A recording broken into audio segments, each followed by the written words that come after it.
Anytime I did eventually get the children, then I'd be met with a bloody receipt book for cash.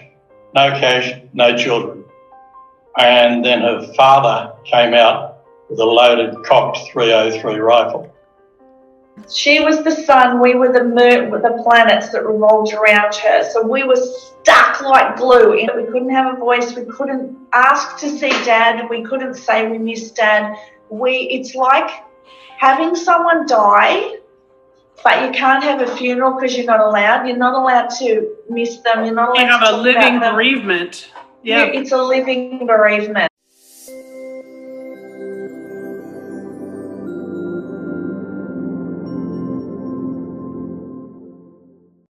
Hi, my name is Maddie and welcome back to the Anti-Alienation Project. Here I talk about all things related to a certain type of child psychological abuse called parental alienation. Parental alienation is when one parent uses manipulation to turn their child against their other loving parent without true justification. I've been alienated from my dad for 20 years. Since then, I've been speaking out about this abuse, trying to reach other former alienated children, and rebuilding my relationship with my dad. Today's video is extra special. I'm always trying to support other former alienated children who speak out in this space.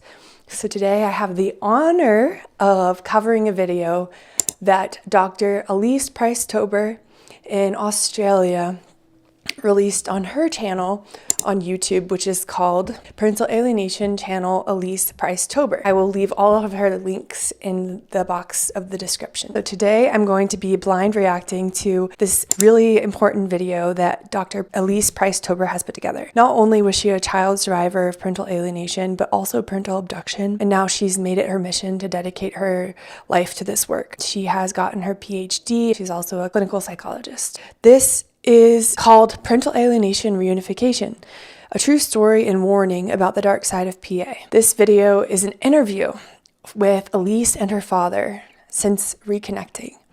And I'm really excited to show a story of hope. I would encourage you to subscribe to Alyse and help build her channel and support the work she's doing. They reunited after 25 years apart due to parental alienation. The last time Alyse saw her father and uncle for 25 years. Okay, wow. So this is Alyse. Oh, Alyse, you're so cute. This interview is for my part of my PhD, but we have a big problem across the world, Dad, where a lot of other dads and mums, once they separate, if it's usually a high conflict divorce or just there's a lot of trouble with people separating and there are children involved, sometimes it gets really, really, really messy. And so my PhD is on what happens with the children when they grow up and they reunite with their parents that they haven't seen for a very long time, like we did. So we were separated like 25 years, I reckon. So this interview is for the dads and the mums out there who aren't being allowed to see their kids, or other people making it really difficult for them to see their kids. Like this is what happened with us. So because we've had another dad suicide overnight because he hasn't been allowed to see his daughter. It's all over Twitter. So it's very serious, this topic, and it's very, very misunderstood. And it can be lifelong.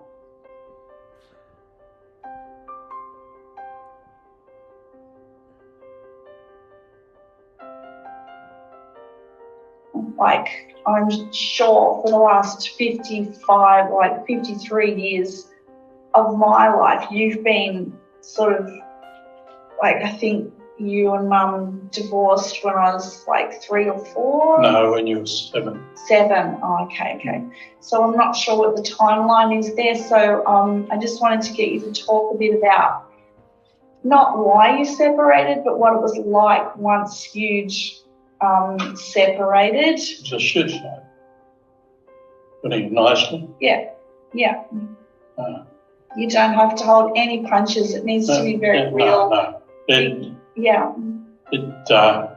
got to a stage where like being met at any time I did eventually get the children.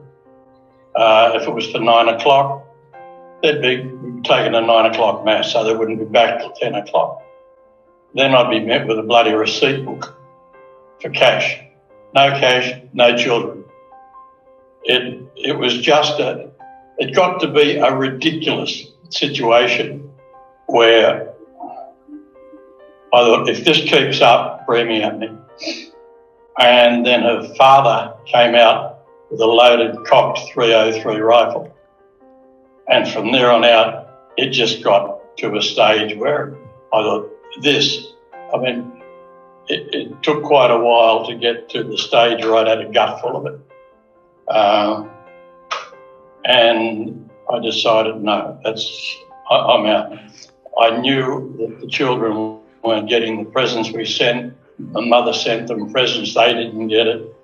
They got nothing for birthdays, Christmas that had been sent. I don't know where they went. That's really sick for a parent to receive gifts that their other parent has sent the child, withhold the gifts from the child, and then most likely tell the child that their parent didn't send them any birthday or Christmas gifts, so the child thinks they're unloved, unwanted, uncared for, and then the child's had their parent hasn't given them any gifts, hasn't thought about them on these important holidays. Oh boy. They throw them out or throw them at the tip, I don't know. But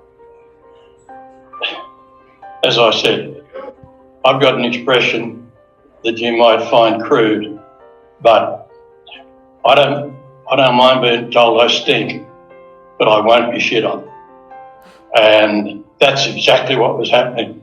They were using my children to belt me with them. And that was unacceptable. And it was, I could see I couldn't ask when I did have anything about where they lived, what school they went to, nothing. It was all taboo. As soon as I asked a question of anything relative to what they were doing, you could see them. You could see the fear in their eyes, where they backed off. They were frightened of me. And then I have a couple of questions, but that right there I think is a really big one, where you're looking at the children that you love, and I know that they were different ages and they were still pretty young, but how did you feel when your children looked at you with fear? I know that's a tough question, so if you don't want to answer it, that's fine. No, I'll answer it. That's fine. Okay. I didn't know how to handle it because I loved my children, and to know what they were doing, and they're just normal things. I couldn't ask them. I remember one day I was working down in the town where they lived, and I thought I'll go over to the school and see if I could just see one of them. And I saw my son, and he was only about 10, 12 metres away from me, and he saw me, and the absolute terror that came on his face, and he backed away from me. And I thought, no, this is stupid. I can't do this. The children shouldn't have to put up with this, and I'm bloody certain I won't. Yeah, and I know that there's other parents that have been in that same position where they feel like, I don't have a choice but to walk away because I don't want my children to ever feel like that. So yeah. It's really, I can imagine how that feels, but you're just something that is very common. Oh my gosh, I never thought of it that way before because I haven't been through this as a parent, but yeah, I was terrified of my dad. That was the biggest problem. I was less angry at him and more terrified of him. And he did not understand why I was scared of him at all. I think he still struggles to understand why I was scared of him. But this is so important, very important, because even if the parent that the child is made to fear, leaves the life of the child and walks away, the child's fear of that parent is still going to be fostered by the alienator. So even, I believe, a lot of the time, even if the parent walks away so that the child doesn't feel that real fear, it is real fear. It has been conditioned and put into the child. It is real fear. But it's not going to go away completely, even if the targeted parent leaves the child's life. And I don't think that, it seems like professionals have not been able to find a solution for this. In the world, and it shouldn't be. And you would think that different countries with different laws that, you wouldn't have the same phenomenon happening, but we have the same stories. We just have different events and circumstances. Did anybody tell you that they were being told to be afraid of you? What was going on? Nobody had to tell me. You knew that? It was written all over their faces. Wow. I didn't know till later. Alyse told me once we got to see each other again, that in a little case where they had clothes for the weekend, she was given a piece of paper and some money so that when I kidnapped them, when I kidnapped them, she would have a phone number to ring at home so they could get the police. So would you have ever kidnapped your kids? God, no. And no. would you have ever harmed your kids in any way? This is where the harm starts to come in and the psychological abuse coming in for us, not from dad, it's coming from mum. So that time when my brother was at the school, I must have been in like year 1 or year 2. So he would have been in year 1 or kindergarten, maybe. Yeah. Or year 3, 2. So this is that psychological child abuse? Yeah, so we would have been 5, 6, and 7 maybe. So my brother probably was about 6. At this point? So this is several years after. Yeah, so when Dad turned up at the school, all hell broke loose. Schools need to be aware of and learn more about parental alienating behaviors and the effect it has on children who are being psychologically manipulated against a safe and loving parent by an alienating parent. Parental alienating behaviors are considered a form of family violence and child abuse because coercive control is at the heart of it. We need to make sure that teachers can recognize this serious level of child abuse. Amen. None of my teachers ever recognized it. This is an important point. I'm glad they added that into this video. They're so cute together, Alyse and her dad. So sweet. I feel really bad for both of them. Freaked out because we've been trained to within an inch of our lives that if he turned up, he was coming to get us and take us, and we wouldn't know where we were going, and we may never see any of our family again. Which is so ironic because that's literally what her mom did. Her mom abducted her and withheld her from her father for 25 years. So that's a lot of projection going on, I think. Being told. And schools deal with this all the time too, but they'll try to protect. So oftentimes that makes it harder for the parent that doesn't know what's really going on yet, that is just coming to see their children. This could be very shocking and devastating. Well, the school didn't know how to handle us. We were the first children of divorced parents in the whole school. So they didn't know how to handle us. But they knew that we were not allowed past the school gate. And then anyway, when Mum found out that Dad had been there that day, God help us, that night it all got drilled into us again, all these safety procedures and what was going to potentially happen, and it put us in a space of absolute terror. So at that point, then grandfather started being sent to the school to pick us up and walk around and monitor that Dad wasn't even coming near the place. Like, it was absolute paranoia, like terrifying shit. I had the same thing as a child. I was told my dad would come and take us, and I would just look out for cop cars all day long through the windows, so I can relate to this a lot. And as a kid, that's a terrifying prospect. For the cops to show up, you feel like you're getting in trouble if the cops show up. And the fact that schools just take the one parent's word about all of this and don't report to CPS or do any type of investigation is alarming to me. Children that did not need to be going on. That persecutory delusion stuff, it's just not okay to be doing that to anybody. No, that persecutory and not to be doing that to Dad either. Or my parents. Or what happened there. Well, they missed you. Yeah.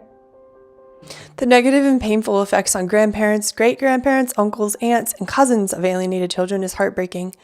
Many pass away without ever seeing these alienated children again. Here's a photo from one of the last times we saw our beloved paternal grandmother. That's so sad. I mean, Mum, Mum sent you your presents that you never got. Yeah. I used to see it come in the mail, and I'd see Nana. She'd be out there watching for the mailman. The mailman would turn up, and then she'd get the letters and then hide something and then come inside. And I'd be like, especially around birthdays, did anything come for me? Is there anything? No, nothing. You know that they don't think about you. You know that they're not sending you anything. You need to stop coming out here, you know. To make your child feel unloved, to purposefully create manufactured pain in your child is so abusive, so psychologically abusive. I know. So I want to talk a little bit about what you were being told after your dad arrived at the school. He freaked out. So you're getting bombarded with more paranoia, and that goes into that persecutory delusion. But the paranoia seems to be pretty rank at this point, where not that you're paranoid, more that she's acting in a paranoid manner. Oh, yeah. Maybe, I don't know if she had any reason or if this was just because of the conflict, but what she's instilling into you guys with that fear, she's using fear to control you. Yeah. And that's very it worked because what happened was, because she was now dysregulated and upset, we all now had to pull into line and do anything she wanted to stop her from being distressed. Help regulate her. So now we had to regulate her. Mm-hmm. She was the sun, we were the moon, with the planets that revolved around her. So we were stuck like glue in that enmeshment. There was That's a really good metaphor. I can relate to that metaphor. Nothing. We couldn't step out of it. We couldn't have a voice. We couldn't ask to see Dad. We couldn't say we miss Dad. It's like having someone die, but you can't have a funeral because you're not allowed. You're not allowed to miss them. You're not allowed to have a living bereavement. Yeah, it's a living bereavement. Yes. To add one thing is that usually if you find out that your parent has done this, you end up, a lot of the time, people have to go into contact with their alienator parent. And then that's another living bereavement that you don't have a funeral for, that it's not publicly acknowledged. And it's this disenfranchised grief you have as a child for your targeted parent. And then again, as an adult.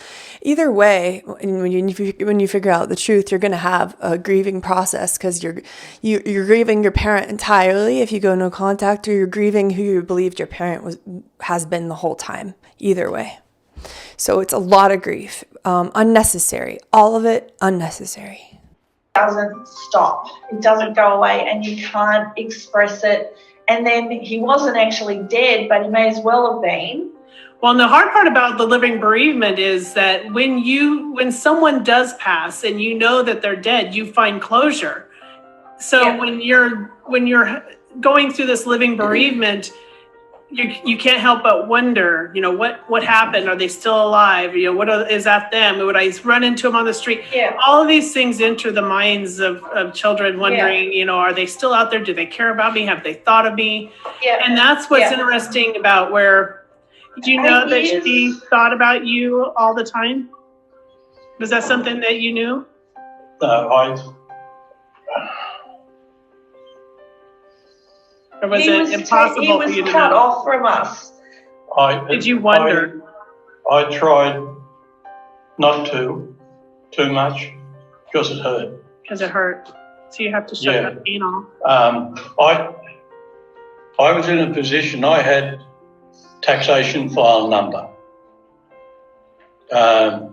And when you start work and when you stop work, everywhere you go, your address follows you because you have to for the taxation return.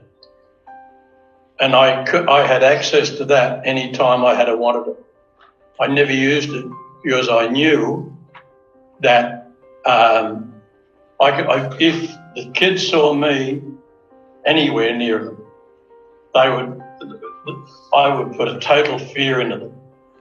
I saw it when they were little, so I mean, it had more time to fester. I was wondering if there was, as you were separating and divorcing, did you have equal parenting time, shared custody? Did you have visitation where you took the kids home to your place and spent time with them before all this happened?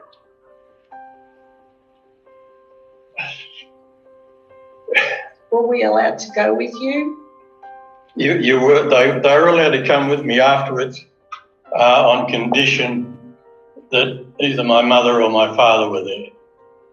So you weren't allowed to have them alone? I'm not on my own, no. And was that a court order or was that her rules? No, that was. If I didn't agree to it, the children, I couldn't get the children. And at the time, it didn't matter what the male did in a court, he was never going to win. So the court could say one thing and then it didn't matter. It didn't. Well, it was, I would say if you went into the children's court, it would be then 80, 90% in favour of women, and they've acknowledged that. Mm-hmm. Now it's a lot different. Joint custody then was unheard of. It was just right. Yep, and that's the case here too, where fathers normally didn't have the right, especially if they weren't married. Then there's this whole issue that you're not even on the birth certificate, so are you really the parent? So then they even question that. So here in the States, if you're not married, a father has no right to a child. That's really important. I covered that in one video about Good Dad Act. Kids were young. You didn't really get to take them home with you to spend your parenting time with them unless your parents were there. Were they able to see your parents often? Did they have the opportunity to get to know them? Yes. Yeah, they did then, but afterwards, no. Alyse's mother contacted my mother when they were about 15, 16, around there. And they went over to see Mum on condition that I wasn't there or I didn't know anything about it. And how long have we since we've seen you at that point? Oh, well, probably 10 years. But before that happened, before Mum saw,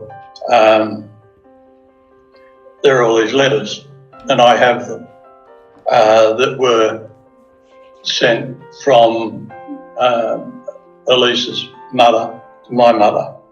And the first half of them was, hello, how are you? The kids are this, the kids are that. And the second half of it was, what a mongrel bastard you've got for a son.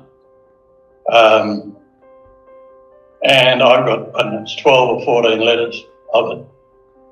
And then after that, satisfied that my mother would not try and do anything to contact me, and which is a condition of my mother seeing them. I didn't know about it till I think there were 3 or 4 visits. Mum said one day there the doorbell rang and everybody froze because it might have been me. And Mum was in fear because she would have lost access. Right or wrong, Mum would have got blamed. Wonderful audience where she could denigrate me any amount she liked, because my mother would have had to put up with it or not see her grandchildren. That's so deranged.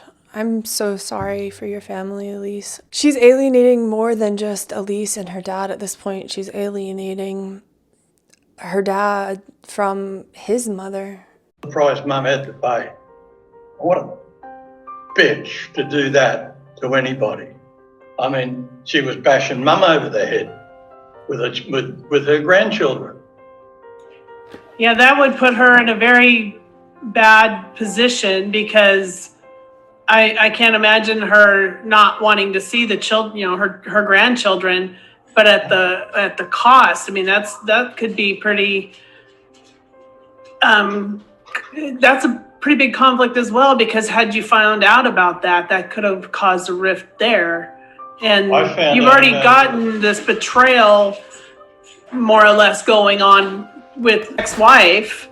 So, and then had to look at it to see, because we have this happening quite a bit also, where some of the targeted parents feel like their parents aligned with their ex. And what a freaking nightmare that would be. So the alienator tries to pull in as many alliances as they can against their ex and breaking up that bond. And as I was watching this video, I was just thinking of my own kids and how, if they were ever scared of anything, what is the natural instinct for a parent to do? You soothe your kids, you calm your kids down, you make sure they feel safe and loved. But these parents, no. They're the ones making their kids feel terror for no valid reason. First of all, I don't know if there's any reason to purposefully make your child feel terror in the first place. That seems like psychological abuse to me. But to make your child terrified of their other parent,